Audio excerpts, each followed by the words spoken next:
Woohoo! Hello again. Right, I'm trying to kind of, cut myself down because clearly the love of the sound of my own voice is no doubt very apparent. But nonetheless, hello there everybody. If you haven't been watching the other videos, welcome back to Nicola Kench Design, OriginalTechNic. Find your inner Leonardo. Yo, hello Leonardo.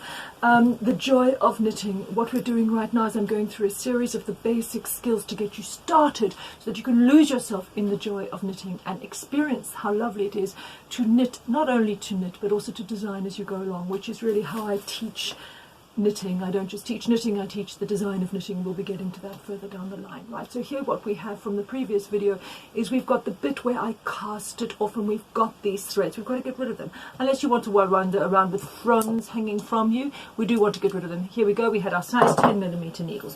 What we have to do for this is we do need, now you will not, unless you are possessed of an eagle eye, right, you will not see what I have in my hands. I have got two tapestry needles. One is of a medium size and one is of a large size. Because this yarn is super chunky and I'm going to test them, it is highly likely that I'm going to have to use the large size needle. The next shot will be me using this needle, yeah, talking to myself, using this needle and showing you how to sew in threads with the best practice available. Marvelous. Right here, this is forensic. This is absolutely forensic. So as we know, there we have the chain edge for casting off and the beautiful rope edge. Where is it? And the beautiful rope edge for casting on. Okay. Now what we're going to do is we're going to look to actually get rid of these threads. Okay. Now in case you don't have an eagle eye, what I have here are two tapestry needles. You can buy them from eBay easily, just call them tapestry needles. And you can see one there is sort of mediumish and that one is quite large. This one is the much bigger one and I'm going to actually just use this one for comfort and for ease of use. Right, so there you've got your thread. Now what I'm doing here is I'm taking it onto the back side of your knitting. Okay, it is the back side. You're not going to throw your I wish I could talk. It'd be amazing, let alone the back or the front side of the knitting.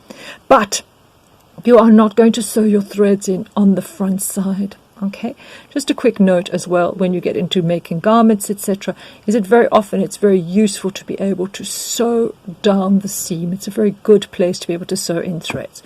So what we have here is that is the front side of the casting off, and that is the back side of the casting off. All right, now what I'm going to do is I'm going to work this thread in so it can not be seen from the front. That is the important bit. Right, look, I've got all those bits there that are ripe and ready to be sewn into. So look at this, you pick up a little bit, pick up a little bit, pick up a little bit. All right, you see how I've picked up bits there? They will not be showing on the front. Picked up bits from behind. You don't go all the way through. You pick them up quite delicately. Pull through. And I'm starting to get rid of the thread. Now that is sort of sticking up there in the corner. Don't worry about that, okay? There's always ways to fix things with knitting if they look a bit odd. Right, now what I do when I sew in threads. Now as you can see here, I've gone straight through with about 4 stitches worth there. If that had to be pulled, I would be able to pull it all up. Now, I don't want these threads to come out. All right, I really don't. I spent a lifetime sewing in threads, so I know my stuff. I swear, this is my area of expertise. It's like neurotic's dream. So what I do to stop this just being able to just slip out is I go back on itself. So you see that's where it's coming out, is I go back a little bit so it effectively forms a subtle little knot, and that little knot, all right, will stop it being able to pull out. Okay, there you go. Can you see that over there? There it is. Okay, that's actually, there it is. I've just sewn it back over itself so that actually you can't, look at this, I can only pull there, I can't pull that side. So what it does is it creates a more stable thread that's been sewn in. These are my long held tactics.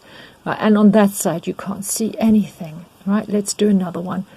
Don't do the threads too short, do them about that long relative to the size. And again, I'm going, there's the stitch, I'm going back over it. Okay, back over it. There you go. And pull through. Okay, and pull through. And there, that's all properly sewn in. I'm just going to give it one little sort of stitch on itself. There you go. It's been my life for years. Pull it through on itself. And what happens now is that actually when you pull that in, you can't pull a whole lot. And it's not easy for that to fall out. So that is safe and sound. And what you do here is you obviously go there and you delicately snip. You do not want to snip your knitwear, no. And what we have there is the back side of the thread that has been sewn in. If you turn it around the other side, you cannot see anything. All right, and this is obviously what you would do in a garment, is you take all your threads and you sew them in. There you go. On that side, that's where it's been sewn in. I do have this jumper here, so I'm going to quickly show you what it's like to see. Right, this is actually a super chunky jumper as well. Here is a seam, and you can see on the inside it looks quite sort of barbaric. All right, actually what's happened there is on that seam, I'm absolutely certain, because there would have been all the threads, that I've sewn in a lot of threads around there. Okay, all right, I would have sewn in a lot of threads there. So that is how it works on a jumper. Same there with the, excuse me, a bit of frond, much worn jumper. So it would have been the same there. Right, there's the sleeve seam. Right, marvelous. Okay, there you go. By the way, in a future video, I'll show you how to get rid of all this nonsense off a jumper. There is a technique which I will keep secret for the moment. Woohoo! Hello there, everybody. So fantastic. We have successfully sewn in, all right, behind the cast-off line, some threads so that they will be hidden. And of course, I showed you the exemplar from this wild and woolly little number, also done in super chunky and 10mm needles, how to do the same thing and how you would do that really on the inside of a garment. So there you go. I've got one left here to show you what not to do, what you'll be left with, and one corner there that is clear. Marvelous. Thank you for watching, everybody. The next video is going to be the forgive me. The next video is going to be the culmination of this docu-series. Find Your Inner Leonardo, OriginalTechNic, Nicola Kench design, The Joy of Knitting. Welcome to The Joy of Knitting, and I'm going to give you a starter. Will give you, I love it. I shall be sharing with you a starter project, with the specifics of a starter project, etc. in the next video. All right, look forward to seeing you then. Thank you for watching. Share, like, subscribe, bleep bleep, press the button, notifications. Yes, notifications, more docu-series.